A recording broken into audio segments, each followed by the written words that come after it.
I'm super excited to talk about the materials that I used for this project because look at this yarn. Isn't that amazing? I'm so excited about the colors, the little nips. It's so fun. Now, even if you don't use the exact same yarn that I'm using for this project, have fun with the color and really just enjoy the whole concept of color burst. This yarn is from Barn Yarn. It is an Indy-Dyed yarn, pure artistry at its finest. This yarn is called Carnival. It's a slub, which is that whole nips is the type of texture of this yarn. You got the little crimps in there. So it's called Slub. It's 90% superwash merino wool, 10% nylon. It is a size 1, a fingering weight yarn, so be aware of that. 438 yards, 400 meters, 100 grams of yarn per hank.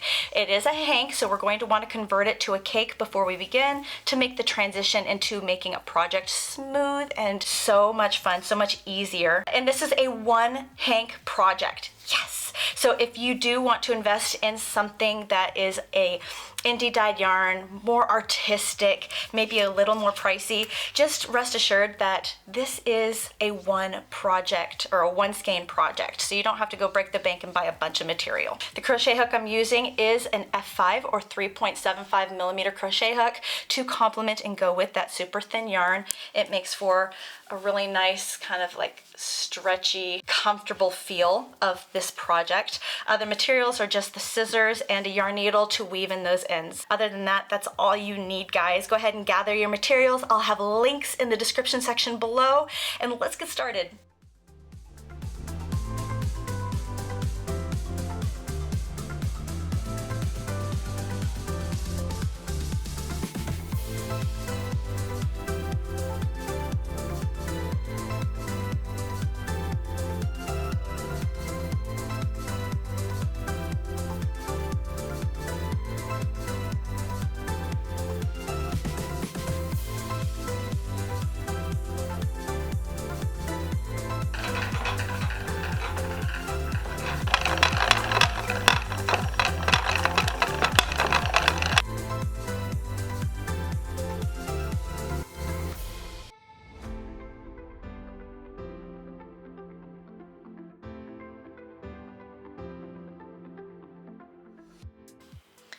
All right, let's get started.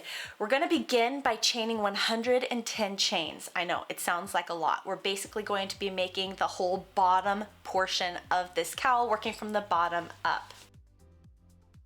So let's begin. Got 1, 2, 3. Just work over the nips, work around them. Don't let them bother you. All right, see you soon. 109, 110. Awesome. All right, go ahead and run your finger along all of the chains so you can get rid of any of the twists as best as you can, but look at all those colors. Ah, it's so pretty. All right, next thing we're gonna wanna do is slip stitch into the very first chain to form our circle for our cowl.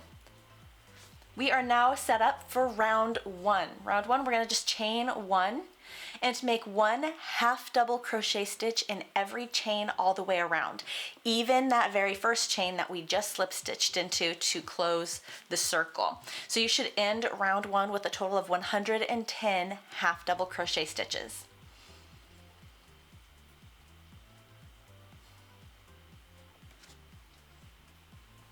Oh, and last stitch here.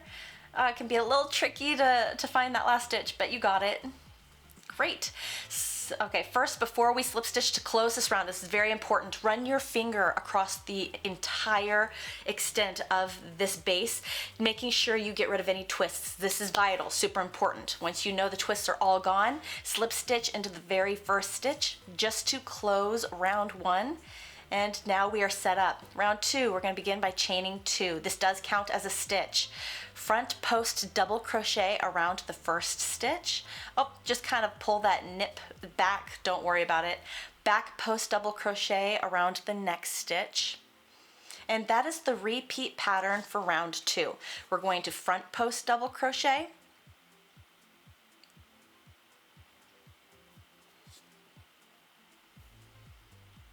and then back post double crochet. Oh, got a little nip right here coming up. Let me show you how I'm going to work around it. I'm going to take my crochet hook before it and after it. Just work around them. I know they can be a bit in the way sometimes, but just don't let them bother you. Just work around them. Even if your stitch is slightly loose, no one's ever going to know. so don't worry about that. All right, finishing up round 2.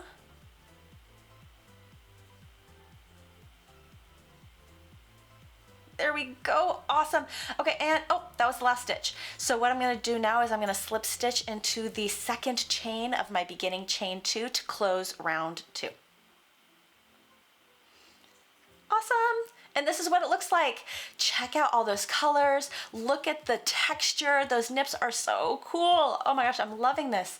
All right, so for round 3, we're gonna start by chaining 2. Always starting with the chain 2, and it does count as a stitch.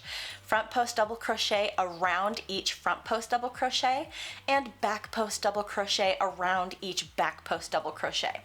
That's it. We're gonna do this on purpose just to continue to elongate those straight, bold lines. Has amazing texture, and it helps us also to just stay on track. So front post on top of front post, back post on top of back post through the extent of your entire yarn. My yarn went through round 37, but just go until you run out of yarn.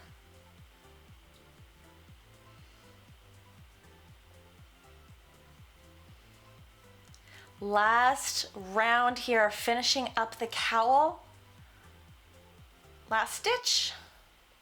Boom, awesome. Slip stitch into the second chain to close this last round.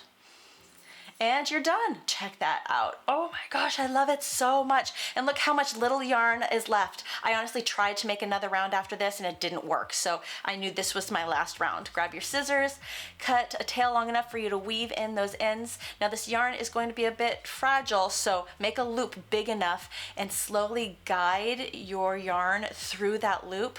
Be gentle so your yarn doesn't accidentally tear on you. And done. That's it.